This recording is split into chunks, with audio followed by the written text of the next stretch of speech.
Bismillahirrahmanirrahim. Assalamualaikum warahmatullahi wabarakatuh.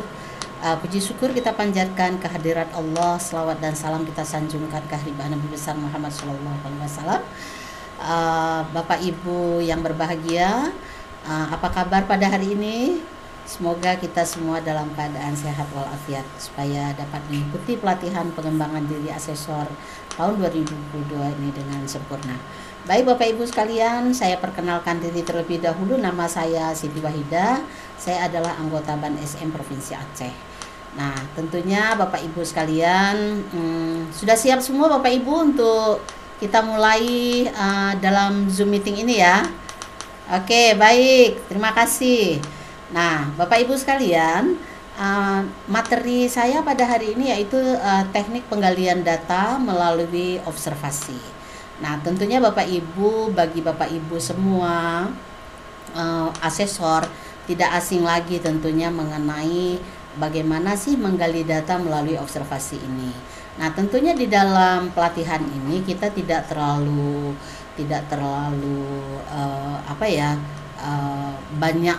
Ini kita hanya curhat, diskusi dan mencari solusi-solusi sehingga pengembangan ke depan itu lebih baik dalam melakukan visitasi oleh Bapak Ibu para asesor. Baik Bapak Ibu sekalian, teknik melakukan penggalian data melalui observasi ini nanti kita akan lihat observasi di pembelajaran, observasi di bagian sarana prasarana, observasi di bagian lingkungan hidup. Nah, tujuan pelatihan ini untuk memahami cara melakukan observasi, pembelajaran, sarpras, dan lingkungan yang efektif. Nah, kemudian bagaimana kita nanti mengidentifikasi poin-poin penting yang perlu diamati saat kita melakukan observasi. Nah, tentunya Bapak Ibu sekalian, kita lihat dulu alur pelatihan kita ini. Nanti kita akan membahas sekilas tentang observasi, mengidentifikasi poin-poin penting saat melakukan observasi, membahas tugas individu, menulis refleksi dan langkah-langkah aksi. Nah, kemudian Bapak Ibu sekalian, ini perlu barangkali di dalam IASP 2020 ini mungkin dari butir inti dan butir kekhususan ini tentu banyak sekali ya penggalian data yang bisa kita lakukan melalui observasi. Oke, butir 15. Baik Bapak Ibu, tentunya nanti mari kita lihat lagi ya. Tentunya butir mana saja ini ada di mutu lulusan itu di butir 1, butir 2, 5, 6, 7, 8. Di mutu proses pembelajaran itu di butir 12, 13, 15, 16, 17, 18. Di mutu guru itu hanya satu yaitu di butir 22. Di manajemen sekolah itu butir 23, 26, 27, 31, 34. Nah, tentunya nanti di butir kekhususan itu di SLB dan di SMK juga ada yang perlu kita lakukan observasi. Baik Bapak Ibu sekalian, untuk yang kedua, apa nih yang diperlu perhatikan pada saat kita melakukan observasi pembelajaran? Yo, Pak Taufik, gimana Pak Taufik? Oke, melakukan pembelajaran, melihat pembelajaran yang efektif. Gimana tuh cara melihat pembelajaran yang efektif? Apa yang kita lihat pada saat proses pembelajaran? Apa saja yang kita lihat di sana? Oh, baik. Mungkin yang kita lihat yang pertama adalah apakah pembelajaran itu dilihat sangat efektif. Kemudian memperoleh suasana belajar aman, oke. Nyaman, bersih. Dia memudahkan siswa untuk belajar, penggunaan sarana-prasarana di dalam proses pembelajaran. Oke, baik. Baik Bapak Ibu, nah ini semua luar biasa para Bapak Ibu para asesor ini ya. Yang berikutnya yaitu pembahasan apa sih yang perlu diperhatikan pada saat kita melakukan observasi sarpras. Nah, tentunya Bapak Ibu sekalian, sarana prasarana itu seluruhnya bisa kita lihat mulai dari musolanya, ruang belajarnya, ruang praktikumnya, bengkelnya, ya, labnya, pustakanya, ruang BK-nya, kantin dan lain sebagainya. Tentu ini nanti perlu kita lakukan observasi ya. Nah, Bapak Ibu sekalian, kemarin itu ada yang mengatakan pada saat di link Zoom itu yang hasil observasi Kalau untuk di lingkungan itu yang secara daring yang itu katakan yang paling sulit dilakukan ya. Ini kenapa Bapak Ibu nih? Kalau memang sulit dilakukan, apa yang menjadi masalah saat ini untuk pemantauan observasi bagian lingkungan? Kalau memang secara daring kita tidak bisa melakukan, mungkin via Zoom sulit ya, bawa handphone, bawa laptop barangkali ke ruang-ruang, ke belakang, ke kebun dan sebagainya.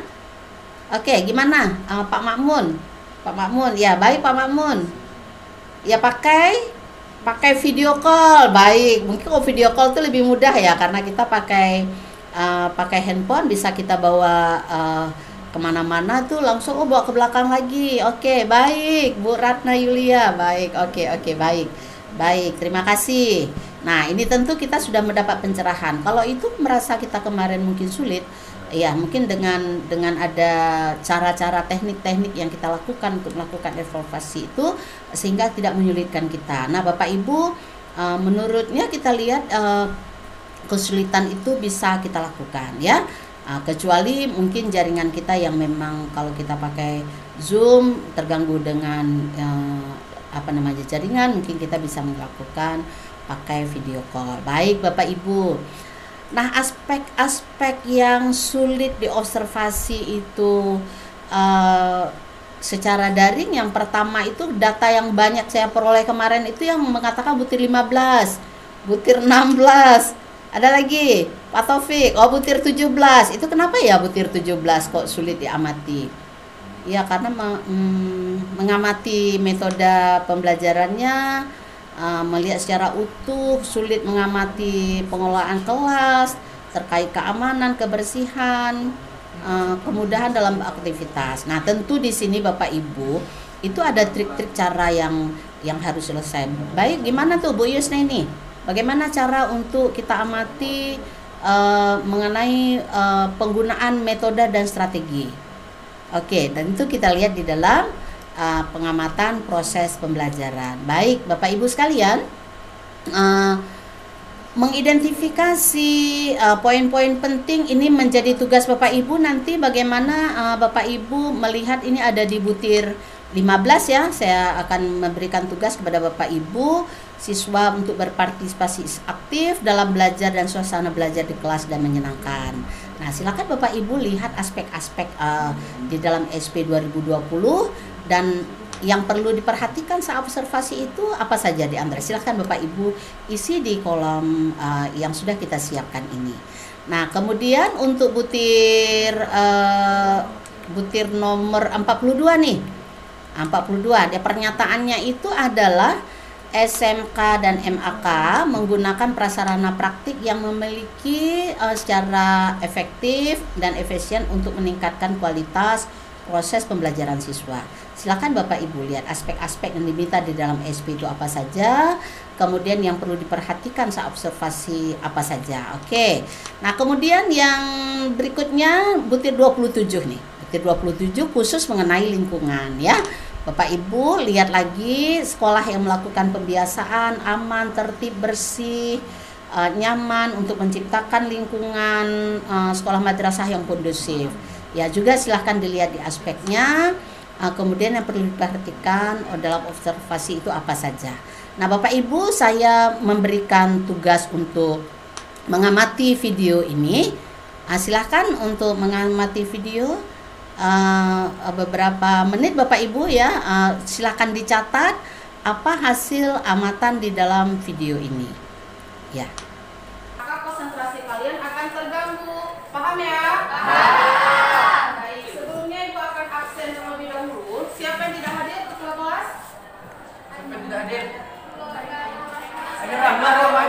Sakit. Ainur Rahma, keterangannya apa? Sakit. Setelah itu Aisyah izin dan Ainur Rahma sakit.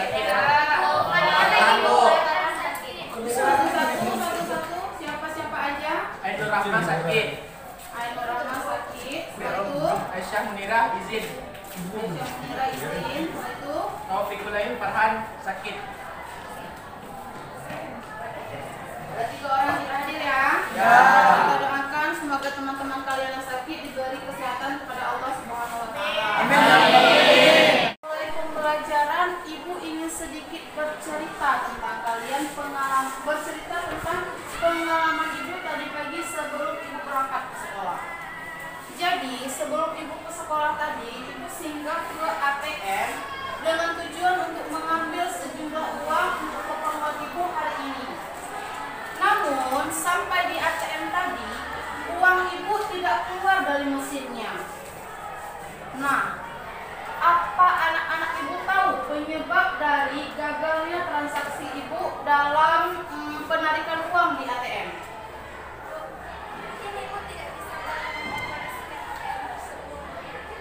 Mungkin tidak bisa mengoperasikan ATM tersebut. Bisa jadi. Ada yang lain? Mungkin salah satu pin yang Ibu masukkan itu salah. Salah satu pin yang Ibu masukkan itu salah. Bisa jadi. Mungkin saja kartu ATM itu terbalik. Mungkin kartu ATM Ibu terbalik. Bisa jadi. Mungkin mesinnya rusak, Bu. Mungkin mesinnya rusak. Iya, bisa jadi. Jadi dapat Ibu simpulkan bahwasanya gagalnya proses transaksi ATM Ibu tadi disebabkan oleh prosedur atau langkah-langkah yang Ibu lakukan tadi pagi itu salah. Benar? Benar. Nah, berarti setiap proses yang akan kita lakukan itu memerlukan langkah-langkah yang tepat agar tujuan kita dapat tercapai. Benar? Benar. Nah, cerita Ibu tadi akan kita kaitkan dengan materi yang akan kita pelajari hari ini. Hari ini kita akan membahas tentang teks prosedur. Sebelum kita masuk ke dalam teks prosedur atau apa itu teks prosedur, Ibu ingin bertanya dulu kepada kalian, apa manfaat kita dalam mempelajari teks prosedur? Ada yang tahu? Untuk bisa dipraktekkan dalam kehidupan sehari-hari, contohnya adalah pembuatan kue. Untuk dipraktekkan di kehidupan sehari-hari, contohnya membuat kue, bisa jadi. Jadi dengan adanya pembelajaran teks prosedur, kita mengetahui langkah-langkah dalam membuat kue agar kuenya bisa terbentuk atau bisa kita buat dengan rasa yang lezat, dengan bentuk yang indah atau yang bagus. Jadi diperlukan prosedur yang bagus atau prosedur yang lengkap, prosedur yang langkah-langkah. Ya, baik Bapak Ibu. Nah, kemudian terima kasih. Mudah-mudahan dari hasil pengamatan itu nanti Bapak Ibu bisa catat rekaman-rekaman apa saja terhadap proses pembelajaran tadi. Kemudian untuk refleksi Bapak Ibu, untuk observasi dan langkah aksi yang harusnya Bapak Ibu lakukan itu adalah yang pertama, sebutkan hal-hal yang bisa ditingkatkan setelah pelatihan ini. Kemudian silakan Bapak Ibu jelaskan langkah-langkah aksi yang akan Bapak Ibu lakukan saat melakukan visualisasi dan teknik observasi ke depan, ya. Bapak Ibu, nanti hasil refleksi ini, hasil amatan video dan tugas-tugas individu itu nanti silakan Bapak Ibu klik di Google Form yang ada di link saya yang akan saya bagikan nanti. Topiknya itu ada simulasi pelatihan asesor. Baik Bapak Ibu, demikian barangkali paparan materi dari saya pada hari ini. Saya mengucapkan terima kasih kepada Bapak Ibu, para peserta pelatihan, pada para asesor semua. Mudah-mudahan dengan pelatihan ini banyak hal yang dapat Ibu terima dan bisa kita aplikasikan saat Bapak Ibu melakukan visitasi di lapangan nantinya. Demikian Bapak Ibu, ayo semua Bapak Ibu, sudah oke? Ada pertanyaan? Pas, oke, baik, terima kasih. Baik Bapak Ibu, demikian paparan saya. Saya mohon maaf bila ada hal-hal yang kurang berkenan di hati Bapak Ibu. Saya akhiri billahi taufiq wal hidayah. Assalamualaikum warahmatullahi wabarakatuh.